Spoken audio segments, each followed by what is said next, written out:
আমরা চলে আসলাম রংপুরের মাহিগঞ্জের পশ্চিম পাশে দখিগঞ্জ বধ্যভূমিতে শ্মশান রয়েছে। সেই শ্মশানে এই বধ্যভূমিটির অবস্থান 1971 সালের 3 এপ্রিল এখানে ঘটে ইতিহাসের এক মর্মান্তিক ঘটনা। এই জায়গাটিতে সে সময় পাক হানাদার বাহিনীরা বাংলার বীর মুক্তিযোদ্ধাদেরকে রংপুর ক্যান্টনমেন্ট থেকে ধরে নিয়ে এসে 11 জনকে সারিবদ্ধভাবে গুলি করে হত্যা করে। বধ্যভূমি স্মৃতিসৌধটি নির্মাণ ও সংরক্ষণ রংপুরের মৃতদেহ সৎকার সমিতির দ্বারা এখানে তাদের নামগুলো লিপিবদ্ধ করা আছে। এই জায়গাটিকে দখিগঞ্জ শ্মশান বধ্যভূমি বলা হয়ে থাকে বা সেই নামে স্মৃতিফলক উন্মোচন করেছেন। আপনারা দেখতে পাচ্ছেন, একটু কাছে আসে এই নামগুলোকে দেখো।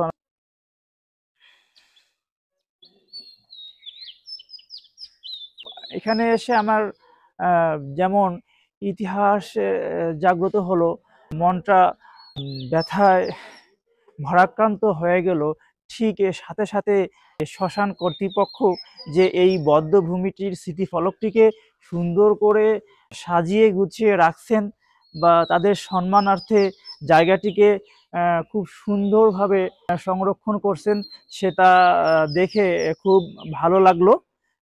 যাই হোক, এই স্মৃতিফলকটির পাশেই উত্তর পাশে মেন রাস্তার সাথে মানে মাহিগঞ্জ থেকে জাহাজ কোম্পানি মোড় রোডের পাশেই রয়েছে সেই বধ্যভূমির মূল স্মৃতি স্তম্ভটি। তো আমরা এখন সেই স্মৃতি স্তম্ভটি আপনাদেরকে ঘুরিয়ে দেখাবো ইনশাআল্লাহ। যে শহীদ মিনারটি নির্মাণ করেছে সেই শহীদ মিনারটি হচ্ছে শ্মশানের মূল ফটকের ভিতরে। আর বধ্যভূমির যে প্রাথমিক যে অবস্থাটা বা বড় কাঠামোটা যে রয়েছে সেই কাঠামোটা এই দেখতে পাচ্ছেন এই সামনে। আপনাদেরকে সেটি একটু ভালো করে দেখাবো।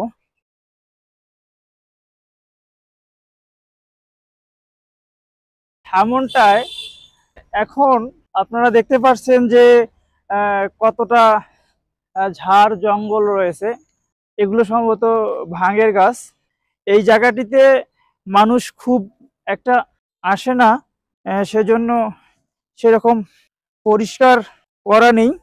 যাই হোক, আমরা এখানে আসলাম আপনাদেরকে দেখানোর জন্য। এই বধ্যভূমিতে আসলে আমাদের মাঝে চেতনা জাগ্রত হয়, আমাদের মাঝে দেশপ্রেম জাগ্রত হয়। এই বধ্যভূমি হচ্ছে আমাদের স্বাধীনতার গৌরবগাথা ইতিহাসের অংশ। এই বধ্যভূমির মধ্যে শুয়ে আছেন সামনেই আমাদের 1971 সালের বীর মুক্তিযোদ্ধাদের কয়েকজন।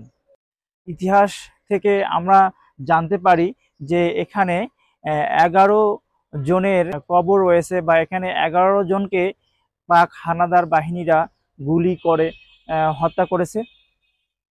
কি নির্মম ইতিহাস, যা এখানে না আসলে সেই নির্মমতা, সেই পৈশাচিকতা আমরা কখনো উপলব্ধি করতে পারতাম না। এই বধ্যভূমিগুলো সেই গৌরবগাথা ইতিহাসের অংশ। রংপুরের মধ্যে এই বধ্যভূমির সংখ্যা অর্ধ শতকেরও বেশি রয়েছে। তার মধ্যে অন্যতম হচ্ছে এই দখিগঞ্জ বধ্যভূমি।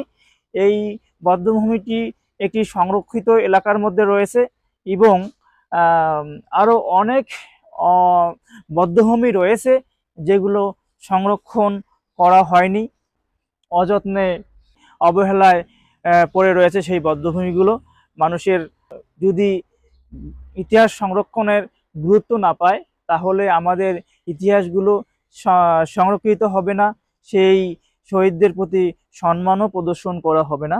সেই এইখানটাই তাদের সেই বধ্যভূমি, এই দখিগঞ্জ বধ্যভূমির বীর সন্তানদের কবরগুলো এইখানটায় রয়েছে ছোট ছোট পাথর দিয়ে সেগুলোকে চিহ্নিত করা হয়েছে।